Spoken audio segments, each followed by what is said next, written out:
New Thought Media Network. We are a global broadcast network of positive music, media, and entertainment, inspiring humanity's evolution along the journey of enlightenment and creating a world of love, peace, empowerment, and prosperity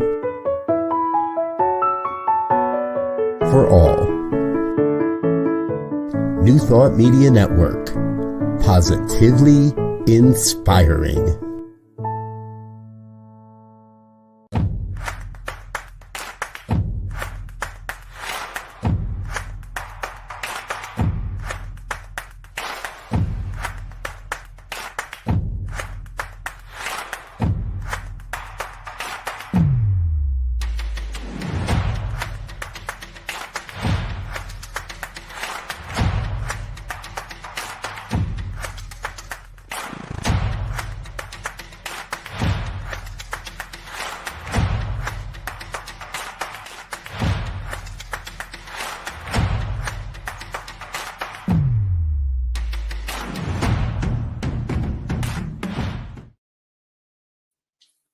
Hello, my friends, and thank you for joining us today for Spiritual Toolkit.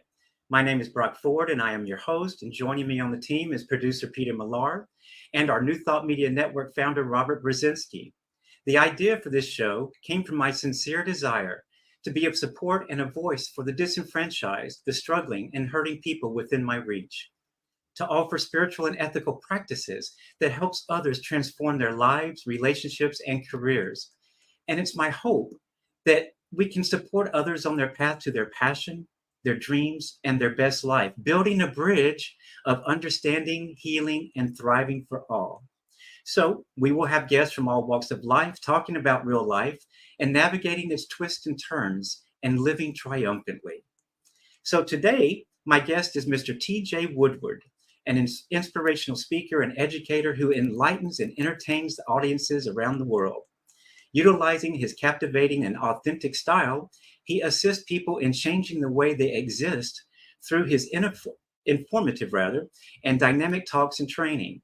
He's the author of 3 best-selling books: Conscious Being, Awakening to Your True Nature; Conscious Recovery, A Fresh Perspective on Addiction; and Conscious Creation, 5 Steps to Embracing the Life of Your Dreams. As an addiction treatment specialist, TJ assists treatment programs in achieving brilliant results through his program development, curriculum designing, and clinical training. And in 2018, he was given the honor of being selected as a thought leader on wholehearted.org. And y'all, that's a prestigious award. And in 2017, TJ launched the Conscious Recovery Method, which is a groundbreaking and effective approach to viewing and treating addiction. TJ is a graduate of the Spiritual Development Program and the Leadership Development Program at Unity Institute. And y'all, he was the founding minister of Agape Bay Area in Oakland, ordained by Michael Bernard Beckwith. TJ also hosted the Conscious Being radio show on Unity Online Radio and the Awakened Living TV show in San Francisco. That's a lot of accomplishments, y'all. So with that said, let's welcome my dear longtime friend, Mr. T.J. Woodward, to Spiritual Toolkit. Oh my gosh, it's so good to see you. And I love that I'm able to say, good to see you, Reverend Dr. Brock Ford. What a treat. So happy to be here. Thank you so much for joining us. A lot's happened since we actually last saw each other. I actually don't think we've seen each other in like 10 years in person. I think that's right. So at any rate, so let's not go that long again, but thank you for joining us. I know it's going to be a wonderful conversation today. Everybody is going to get so much from it. So thank you very much for being here. I'm so honored. Thank you. So if you don't mind, let's go way back and let's start with your growing up. You know, I believe you grew up in Indiana, Dallas, and you can tell us wherever else. But tell us about growing up and what your family life was like. Well, I'm happy that you asked the question, and you know me, I like to dive in and go deep. And so I'm going to tell you really some things about my childhood that have not only informed my own spiritual journey, but also have made me uniquely available, I would say, to assist others now. And when I think about my early years, the first thing that comes to mind is how filled with happiness, joy, awe, and wonder that I was for the first 5 years or so. And I literally remember those hot summer days in Indiana, mesmerized by a blade of grass and a butterfly and just feeling like the luckiest person alive. And I grew up in a society, like I would say most of us do. I'll say it this way. Every year, my mother on our birthday took us for our portraits. And every year, I think it was like Olin Mills or Sears, and some of us are old enough to know what that means. We would have our portrait taken on our birthday. And she often tells me by the time I was 4 years old, she realized I was probably going to be gay. And I show her that 3-year picture on my 3rd year birthday. And I say, Mom, what took you so long? And the reason I start with that is because I was this effervescent little gay boy in Indiana in the late 1960s. And really, the world wasn't quite ready for that, or at least a large portion of the world. I felt very loved and accepted in my home. But when I went out into the world, it definitely wasn't okay to be this boy who talked like a girl, walked like a girl, and threw like a girl. There are so many layers to that conversation. But by the time I was 7 years old, I had a profound experience of closing my heart. And I decided some really huge things about myself and about the world that I understand now became kind of like my core operating system. I am not lovable. I'm not good enough. I'm unworthy. And that became my operating system for many, many years until I got into recovery and discovered New Thought. So that's the short version. That's good. How did you find New Thought in recovery? Go ahead. It's interesting because I got sober in 1986. So I got sober when I was almost 21. You know, that experience of closing my heart caused many years of a lot of pain, a lot of dissociation, honestly, and disconnection from my true nature. And so when I discovered weed and alcohol around 13 or 14, it brought so much relief. It's funny, I was thinking back, I started drinking and using at my church. That was the first place I discovered it. So there's a story, but I was gonna ask you, did you grow up in church? So save that story and don't forget, say that next. I absolutely won't forget it. There are some funny stories, and it's very timely, actually. But I got sober just before I turned 21, and a friend of mine had the Daily Word, and I was reading the Daily Word every time I went to his house, and I didn't know it was connected to a community. And I think it was 88 or 89. I'm not always clear on the year, but I walked into my first Unity in Dallas. It was a small little Unity.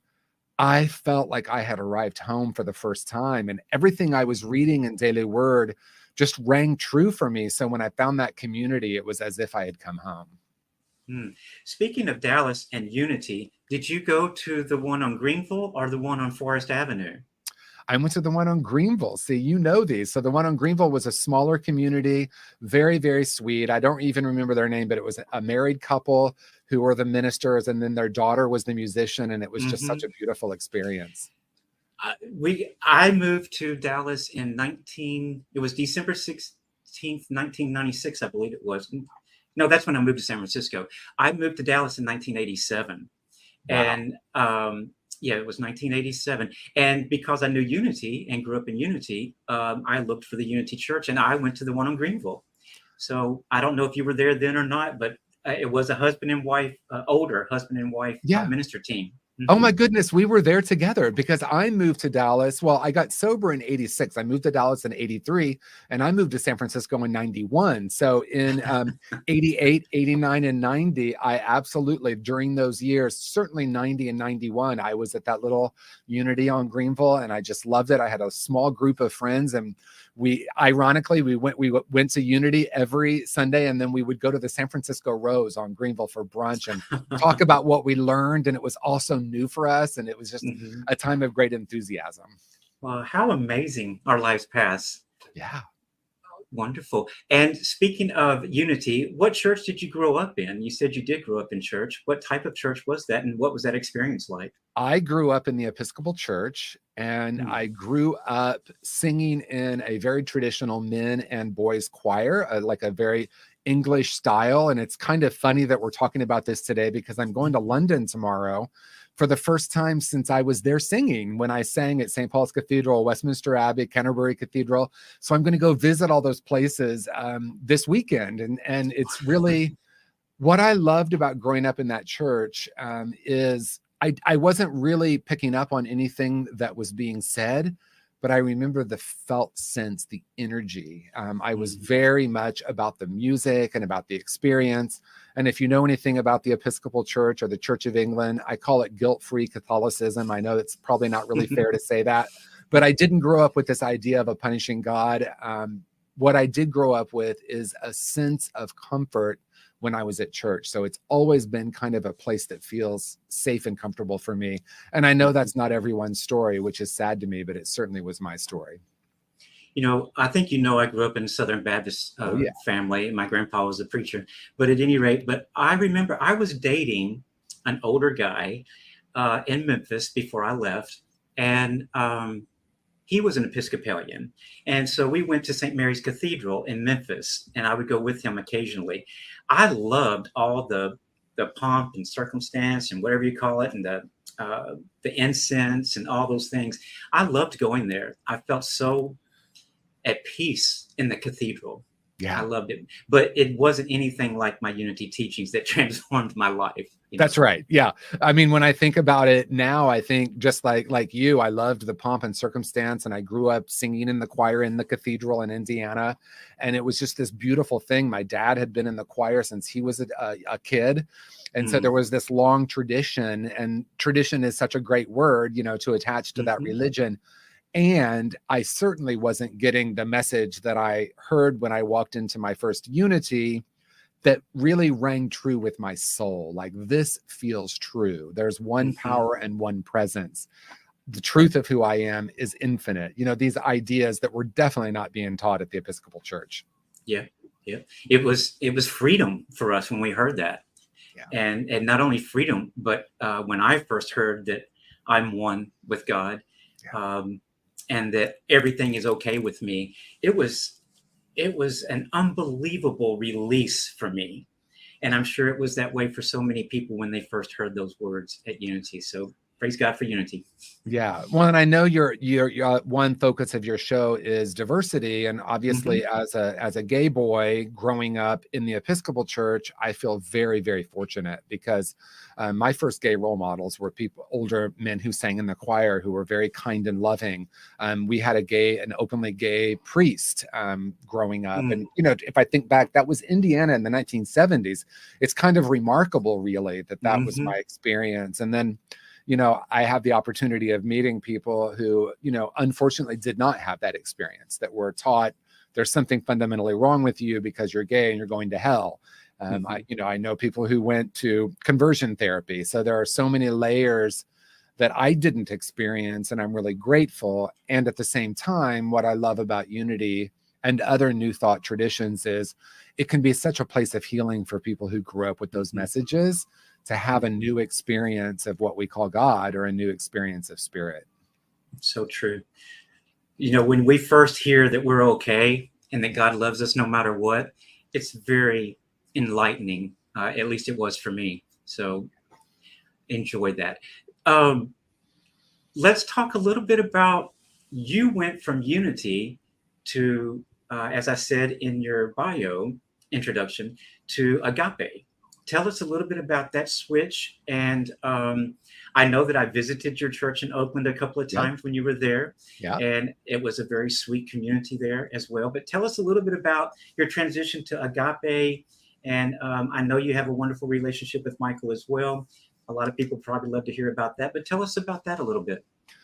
Yeah, I mean, I don't know which version you want, but Michael Beckwith has a term that I love, and that is the pain pushes until the vision pulls. And I like to be fully transparent. So when I had the calling to go into ministry, I absolutely decided that I was the heir apparent to Unity San Francisco, and that I was going to be the senior minister there.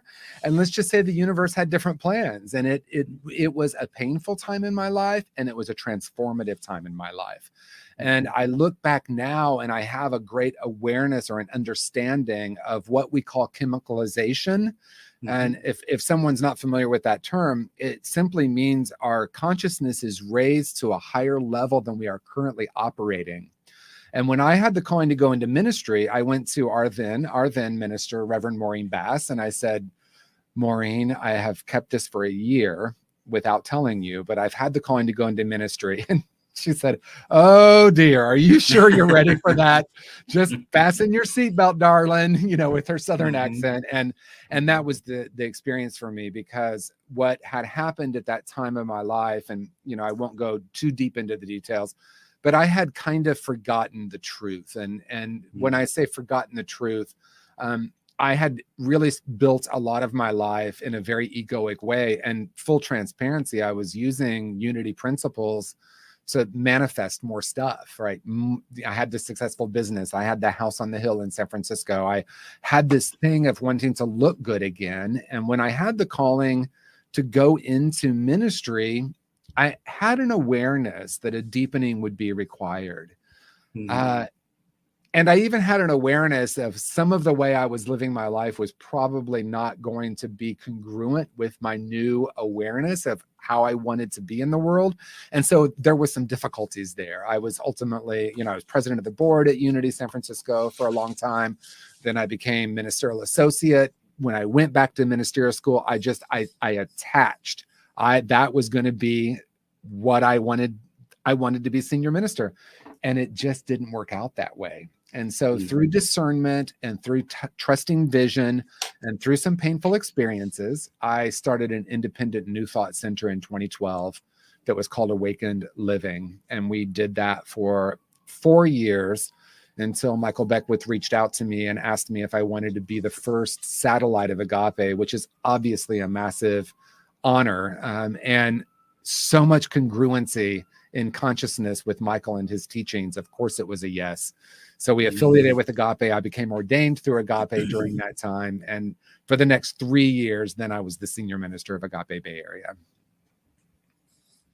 It was a beautiful crowd of people there. I remember them. Thank and you. I remember Allison. It's so interesting. I had a 30-minute phone conversation with her this morning. Oh my goodness. Tell her I said hi when you speak to her again. But so tell us a little bit about, I know you did talk about your past, and you did some drugs and things of that nature, and were addicted to certain things. Tell us a little bit about why you're so passionate about addiction and recovery now. And I know that when we go through things, just like with the deaths of my mom and sister and dad, it catapulted me into the ministry. It changed my life. So I know that those things happen, but give us sort of a scenario of that, if you would. Yeah.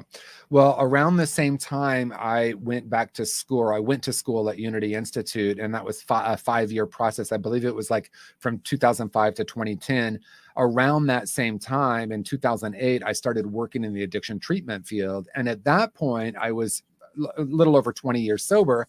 And I promised myself I would never work in treatment. That was not my path. And again, my idea was that I was going to be senior minister of a community, and that was my path. And, I thought I knew that was it. And when I started working in the addiction treatment field, I fell in love. I fell in love with the transformation that could happen. And I realized something that was so powerful, Brock, for me. And that was, I walked into a situation where people were at the most desperate moment of their life. And what I discovered is they were so hungry for transformation, even if they weren't aware of their own hunger for that. And I saw the clinical approach being one that was very diagnostic.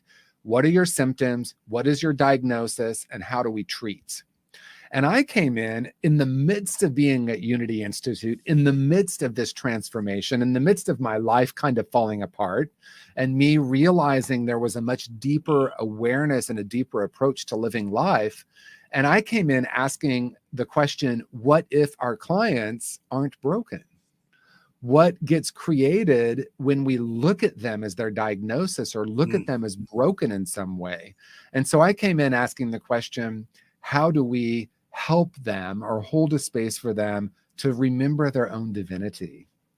And honestly, Brock, not many people were saying that in the recovery world back then. This was 2008 and 2009. And now it's definitely become more mainstream. And I'm sure we'll talk about, what transpired from that moment.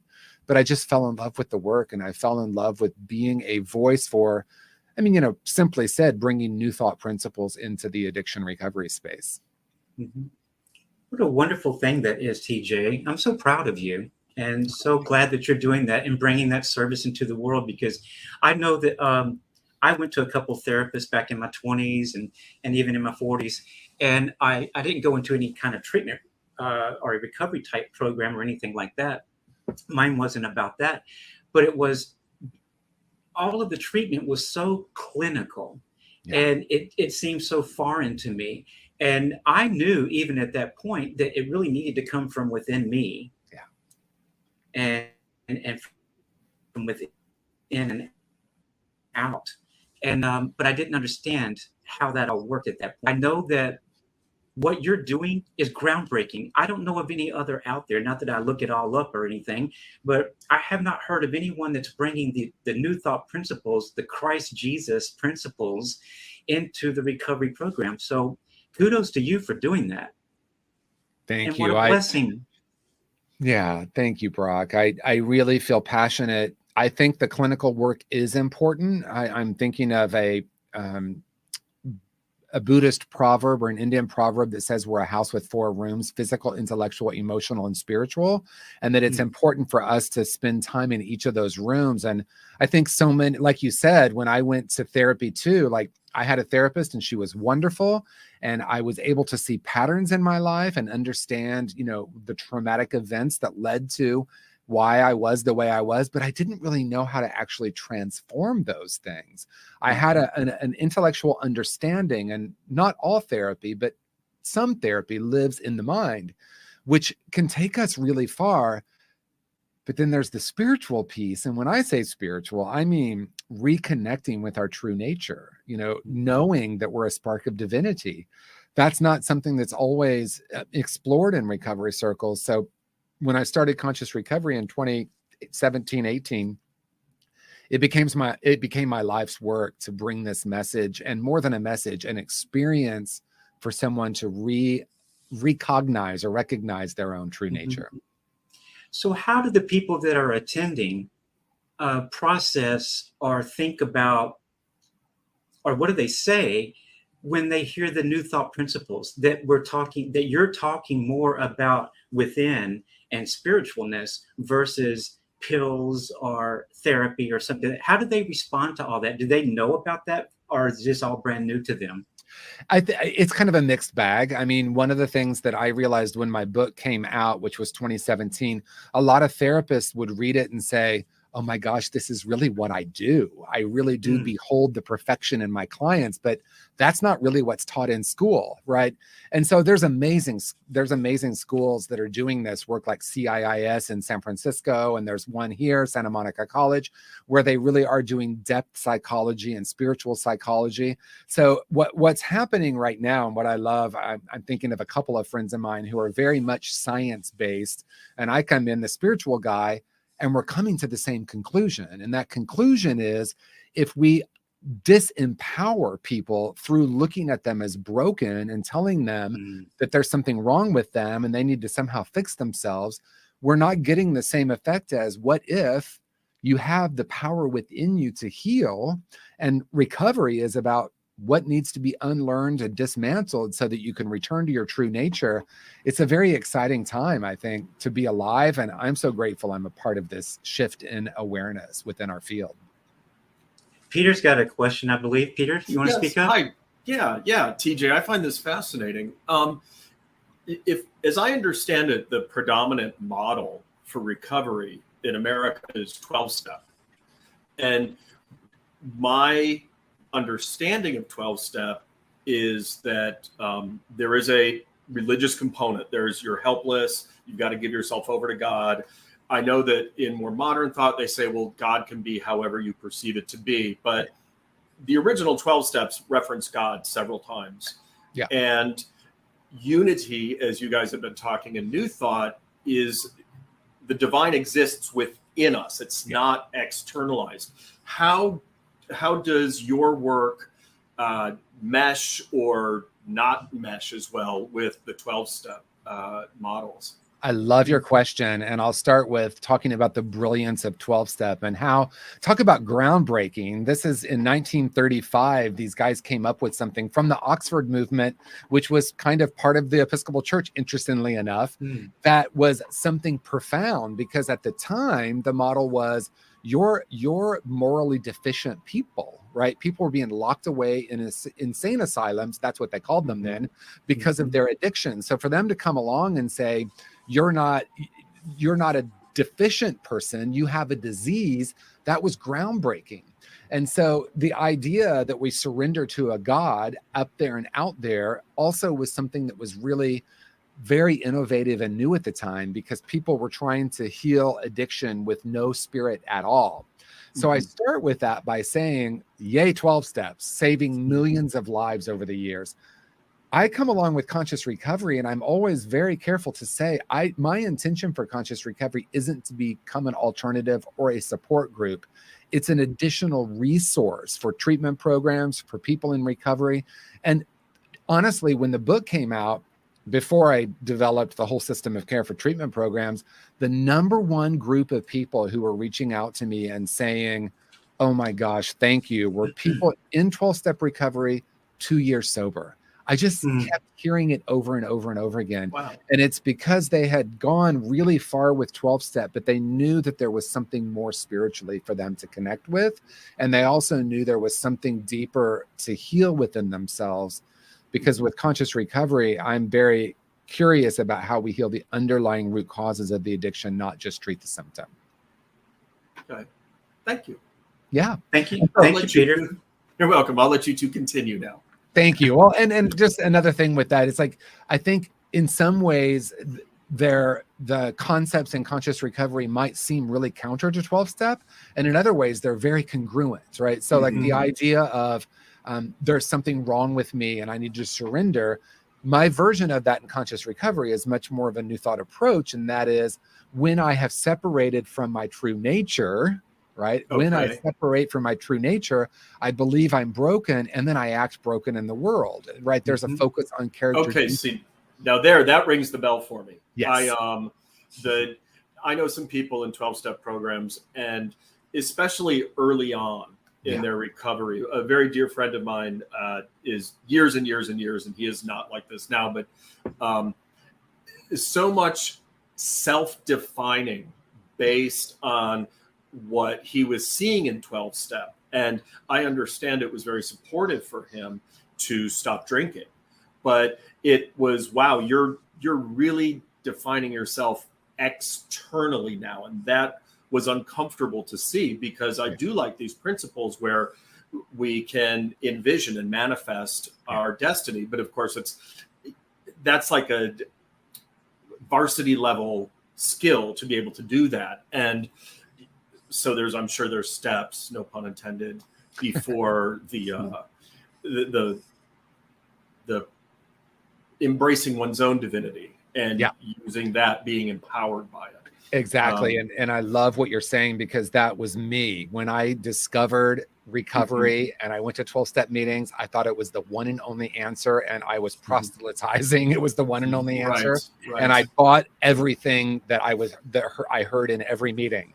And then as I, stayed around a while, then I found unity. And then I started to realize that, as Brock said, with 12-step, it's identifying your own sense of a higher power. And that began to change rapidly for me. And it started to expand. And there's room for that within 12-step. That's what I love about it. And just like any movement, there's going to be people that are kind of maybe rigid about it. There's people like that at Unity, right? There's people like that in every, and so I was that person. So I have a lot of compassion for that. And it's a process, right? Because I think I had to heal some of my shame in order for me to understand that I was even worthy of imagining that I might be a spark of divinity. Yeah, Brene Brown has been transformational for me, her work on shame. And I think that gay men were just raised to be ashamed, to live in a state of shame. And that's right. And when that's programmed in so early, it's really hard to shake that. Yeah.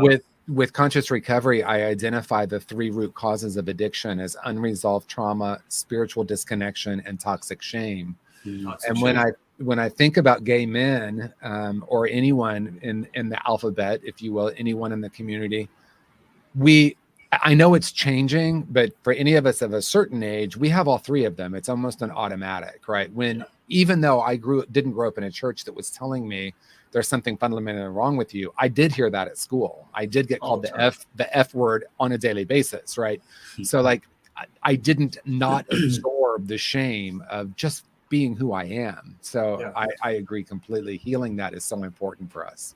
Well, I think that whole notion of when we're separated from our true self, when we're not in touch and embracing our true self, we move through the world as though we are damaged, and damaged people create more damage, sort of. That's right. But anyway, I'm hijacking Brock's show. I mean, I don't know if Brock's okay with this, but I love this. But no, it's all good. One of the things because 100% correct, damaged people, hurt people, hurt people. The great news, and the three of us know this, and I'm guessing people watching now also know this, the great news is healed people heal people. And I have played both roles. I'm not going to be here to tell you that like I discovered unity and it was this beautiful path toward enlightenment. I went through some really dark times. During my recovery, I forgot who I was, and I was acting out of, as my friend Temple Hay says, my woundology, and I was causing harm in the world again, right? So it really is not about this idea of becoming good. It's this idea of becoming more and more who we truly are. And I had this profoundly simple idea, and that is, when we know the truth of who we are not causing harm in the world. We are being love in the world. It's true.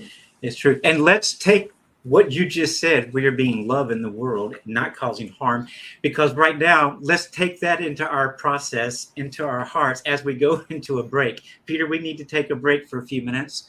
We're 30 minutes in, and everybody stay tuned. Run to the bathroom really quick if you need to, get something to drink, and we'll be back in 3 minutes. All right, here on the New Thought Media Network. Yes, sir.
And we're back, everyone. Thank you for joining us. Welcome back, TJ. Thank you for being here, and thank you, Peter. Thank So you, we Brock. left. You're welcome. When we left, we were talking about conscious recovery. So that was actually my next question to get into. So we've talked a little bit about it, but let's get into it a little bit deeper. And then also, and we've only got about 20 minutes left, y'all. So there's a lot. I have this much more I want to talk about. So at any rate, conscious recovery and your other two books, or however many there are, tell us a little bit, give us some insight into that. I know how this came about, and you sort of talked about that, but talk about those three books a little bit. Yeah. Those are your mainstay. Yeah, I mean, conscious recovery, I'll focus on that since you're asking that. When I started working in the field, as I said, in 2008 or 2009, I discovered there was such a strong focus on treating symptoms and behaviors instead of really getting down to the actual root causes that drive addiction. And with heartbreaking, I guess, clarity, I was seeing people come back to treatment 5, 6, 7, 8, 9, even more times. And we were still doing this kind of one approach, right? Which was a very clinical diagnostic approach. And I realized through working with some very phenomenal clinicians that there is a place for all of it, and that there's not one answer to addiction and recovery. And when we come together and offer different pieces to the puzzle, if you will, we can create truly integrated treatment. And a lot of treatment programs say we're holistic and integrated, but what does that mean, right? And so I really realized at some point that my calling now, for however much longer, is to bring this message of conscious recovery, to add the spiritual piece to the addiction process, the recovery process with addiction and with mental health concerns. So it started as curriculum that I was facilitating at a treatment program in Sausalito, and I was getting these phenomenal results. And it was really, Brock, like what you and I had been doing in New Thought for so long. And I knew that when people truly experienced their own divinity, their own true nature, there was a shift that can happen that's so much more powerful than anything that happens in the mind. Then I wrote the book, Conscious Recovery, in 2017, and then a series of workbooks. And now I've developed curriculum. What I do mostly with conscious recovery is I travel now around the world. I'm leaving for London tomorrow to go do a training at a program. But it really is about creating a space for clinicians to understand what gets created when we view our clients as broken, and what could get or does get created when we look at them as having the inherent ability to heal themselves, and we're here to actually guide them and help them. So that's become my life's passion now.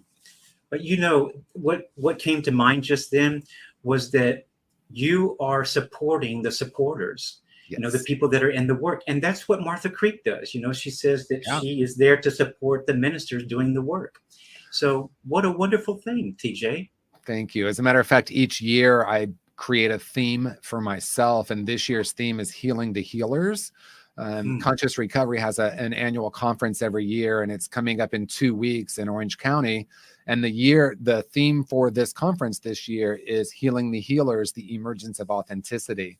So I bring together people in our field that are having this deeper conversation about exactly what you just said. People are feeling really burnt out working in the field. And for me, I discovered something that is profoundly simple. And that is, if I think my clients are broken and it's my job to fix them, it's exhausting. And it's also not very effective. So the whole conference is based on how we can start to view ourselves and our clients differently. Well, I get chills just hearing you say that. Would you, I saw a quote. I'm going to read this quote really quick about you. And it stated, TJ is changing the conversation about addiction and mental health because he recognizes that underneath all maladaptive behavior is an essential self that is whole and perfect. Will you help me personally understand the maladaptive part and what you mean by that? Yeah. So if it's true, and it's true for me for sure, that we come into the world as a whole and perfect spiritual being, and if that doesn't work for someone who's watching or listening, let's say we come in as a blank canvas, and then we absorb the world. We absorb the conditions of the world, the messages that we hear. Parents, like my parents were in a loveless marriage. I absorbed that. I developed what I call core false beliefs about myself, and those become the operating system. And we know in New Thought that that becomes an energy or a frequency, right? So Mhm. no matter how hard I try, I keep finding myself in relationships that are confirming I'm not lovable or I'm not good enough. And so most of the treatment focuses on the symptoms, the relationship issues, the addiction, the mental health diagnosis. And with conscious recovery, we ask what's in the unconscious or the subconscious that is actually running the show. And then we develop what some might call coping mechanisms. I call them brilliant strategies. In clinical terms, we call them maladaptive behaviors. And all that means is I discover something that brings me relief, and then it works until it doesn't. And then it's not actually working, but I'm continuing to do it. So that can be an addiction, that can be a behavior, that can be over shopping, that can be, a porn addiction. It can be a lot of different things. And so with conscious recovery, I say underneath all of that, there is an essential self that's whole and perfect. And the journey of recovering is really reclaiming that truth. And then pretty much questioning and unlearning just about everything that has stood in the way of me knowing that. Thank you for that. And now I understand what maladaptive means. Thank you. Yeah. So that really is sort of the secret to conscious living, isn't it? What you just said. I mean, what would you call the secret to conscious living? I mean, what is the path? Well, I think when we think about consciousness or conscious, because my books are conscious being, conscious recovery, and conscious creation. So obviously there's a couple different ways to talk about it, right? And, in New Thought, we talk about relative and ultimate reality. And that's the same with consciousness, right? There's collective consciousness. In other words, the ideas and beliefs that we collectively agree upon, and that's different culturally based on race or age or ethnicity or socioeconomic status.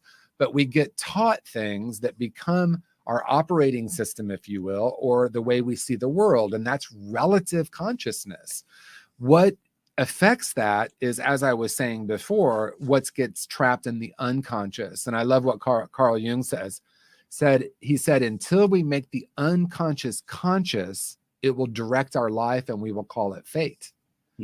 And so what's living in the unconscious? If you plant a maple seed, you will get a maple tree. And so if I plant an I'm not lovable seed, I'm going to see it everywhere, right? Where I'm projecting that onto everything. And really, it's not about trimming the branches or putting some pretty lights on the tree. It's about getting down to that root. The analogy continues to work. Getting down to the root. It's not even cutting the tree down. It's where did this seed develop? How do I start to heal that seed and ultimately return to that place that is pure consciousness, which is God, source, essence, beingness, whatever word we use to describe the place within us that is unharmed and unharmable. Thank you for that. Yeah. And I hope that everyone watching this now and watching this later, we have a lot of people that look back at these over the week. I hope that they hear this particular part. Thank you for that. Thank you, Brock. So would you be willing to read a passage from one of your books? It's interesting. You asked me that, obviously, when we were in the green room and I'd opened to a page. And what's interesting, Brock? It's what we were just talking about. And that, I literally just opened it to a page. So I'm going to read from my book, Conscious Creation, which is my newest book. And conscious creation is this 5-step process to creating the life of our dreams that I created. And one step in this, or one piece in it, is the O. It's a 5-step process movie, MOVIE. We can talk about that later if we have time. But the O is overcoming core false beliefs. So it's very interesting. That's what I opened to. Unconscious patterns. Thought does have power. You can change your thoughts and thereby alter reality up to a point. But thought is not alone in this reality changing process. Thought and action are often fueled by emotion, and emotion is associated with something deeper. The unconscious filters that color our worldview, the structural elements of our reality that I'm calling core false beliefs. Core false beliefs are certain types of belief that are grounded not in fact, but in emotion and memory. Core false beliefs are ideas about ourselves. Let me say that again. Core false beliefs are ideas about yourself that are held deep in the unconscious. Deeper than thought, they are your primary filters, and they have become embedded in your body and even in your energy field.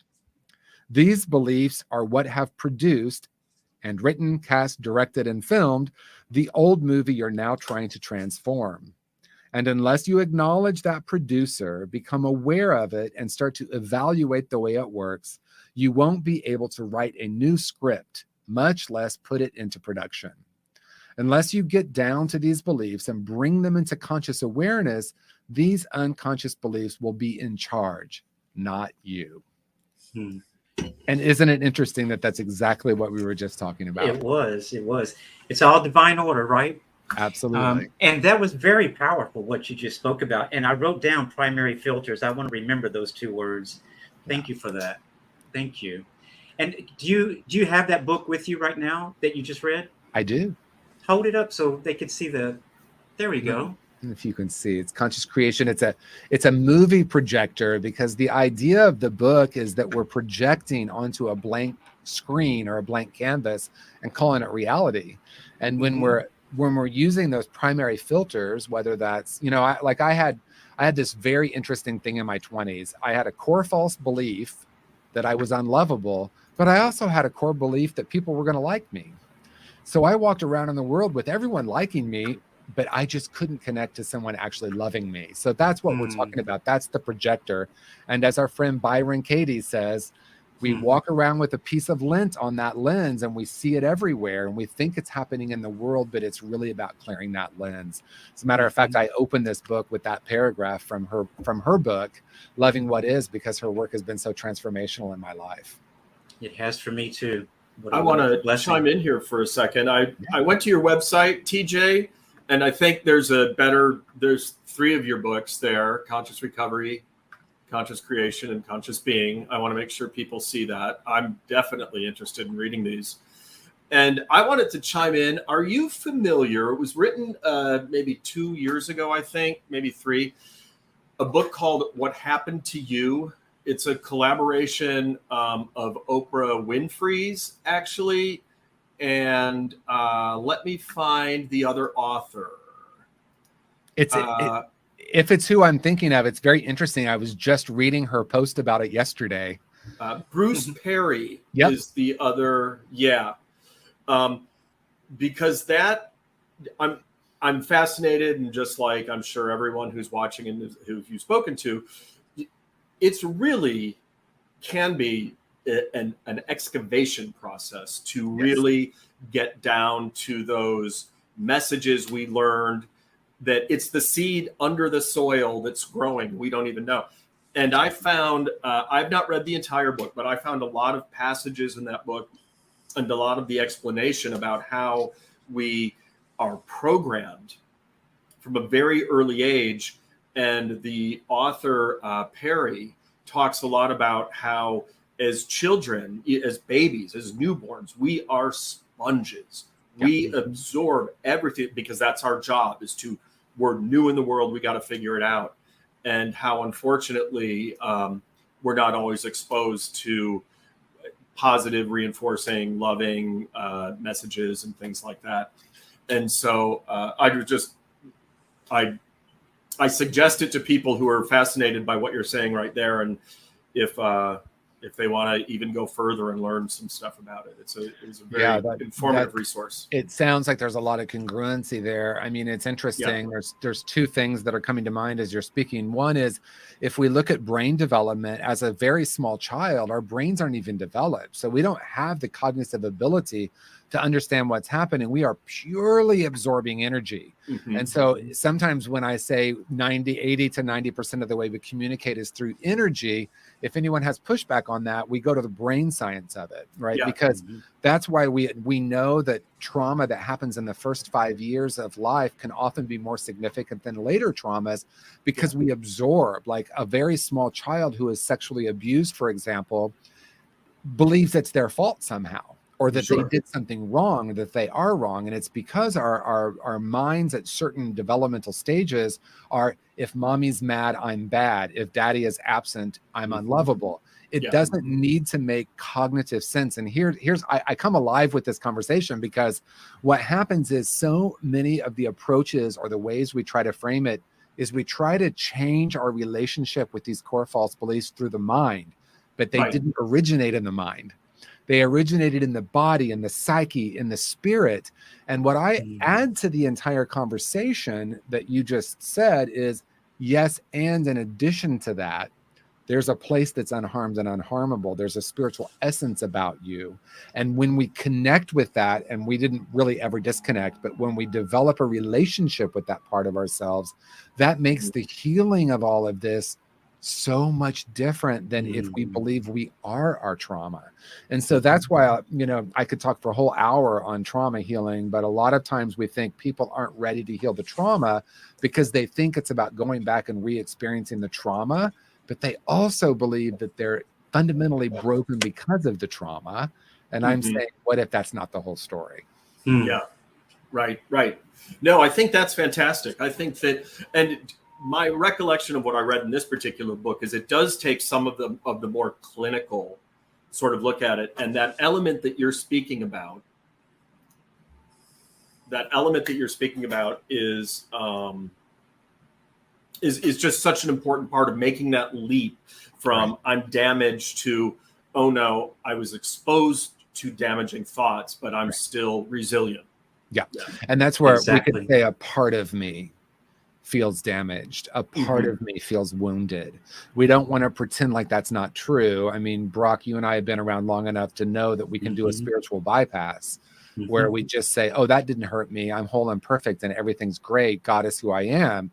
Yeah, but you were traumatized. So there's still these wounds that might need tending to. I'm not saying they absolutely need tending to, but when we anchor into spirit as a starting point, I think that the ability to actually work through those and walk through those is dramatically greater than to someone who doesn't have a relationship with that spiritual essence. And that's really my work. It's really blending these two. It's not this or that. It's this and that. This and that. Thank you for that as well. Yeah. We've got about 6 minutes. Oh my goodness. I know, it's already gone so fast. TJ, well, first off, will you come back in a couple of months and let's go deeper? Because here's what I want to talk about if you say yes. Yeah. Is the trauma healing. Let's get into the trauma healing next time. Let's do it. Spend an hour on that. But I'll call you and we'll set up another date in a couple of months. But what if you were just out in the world at a bus stop or waiting on your Uber to come in LA or something? What would you just say to someone that said they were hurting and needed some kind of support? What's one sentence that you would say to someone that you maybe didn't even know to help uplift them? Well, I'm gonna actually, of course, I'm not gonna exactly, and I'm gonna say there's two things I'll say. I'm gonna first start with this.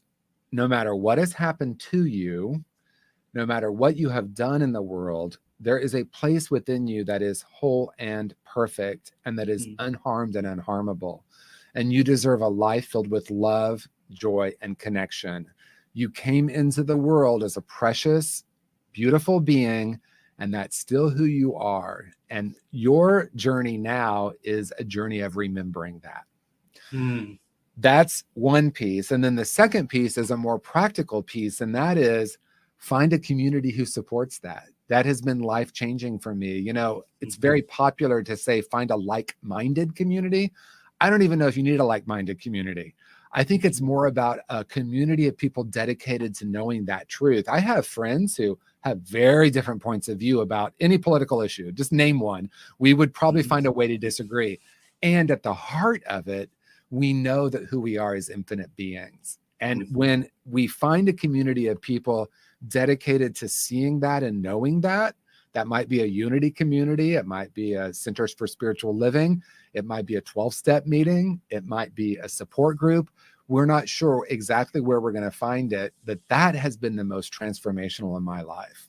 That is so true. And and thank you for those words. And I would say that last part to someone as well. at any time is find a network of people, find some people. And I can say that truly, meeting Martha changed my life completely. Yeah. But Affiliated New Thought Network, that group of people, I know they love me. There's no doubt. And I know that they respect me and that they like me. And they're glad that I'm part of the board. But what I get from that is people who see me. Because a lot of people don't see us when we're just walking down the street. They don't know us, or they can't feel our energy, or maybe they can. But when you find that tribe, that soul tribe that you came into this world with, and you're reconnected, it is the most amazing friendship. That's of right. knowing for each other that we are what you said, whole and perfect. Right. And born this way. That's right. So thank you for that. And I hope that everyone has a community like that. And if not, call us and we'll help you find one. Yeah. But Unity certainly changed my life as well, finding that community. So thank you for that. Absolutely. And TJ, I'm going to have to say goodbye to you in a few minutes. I would love to stay for another hour. But me too. At any rate, but we will come back another time. And I wanted to remind everyone that's watching now and that watches it in the future that TJ is available for guest speaking and workshops. I believe he said it a little bit earlier, but you can check it out on his website, all of his information on his website, which is tjwoodward.com, tjwoodward.com. And so check out his website. There's a plethora of information, and join him sometimes if you're in the area where he's going to be speaking. It'll be a remarkable experience. TJ, thank you so much. I love you. Peter, thank you. So I guess we come to the end of our show. So TJ, I'm grateful for your participation and sharing such interesting, thoughtful, and helpful information. Thank you to all of our viewers and subscribers, and to Peter, our producer, and a shout out to Robert Brzezinski, the founder of New Thought Media Network, and for allowing me to have this show on here. And join us next week when we meet with founder of Urban Angels San Francisco, Nelson Berry, a really dear good friend of mine. Yeah. He's the one that got me into working with the unhoused and things of that nature. So I'm looking forward to having him. So y'all come back and meet Nelson next week, and make sure to check out all the other great shows on New Thought Media Network at ntmedia.org. Good night. Come back next week for Spiritual Toolkit. And don't forget to check out ntmedia.org on New Thought Media Network. Thank you so much, TJ. Thank you, Peter. Thank you, Brock. Love you. Love you too. And blessings to everyone.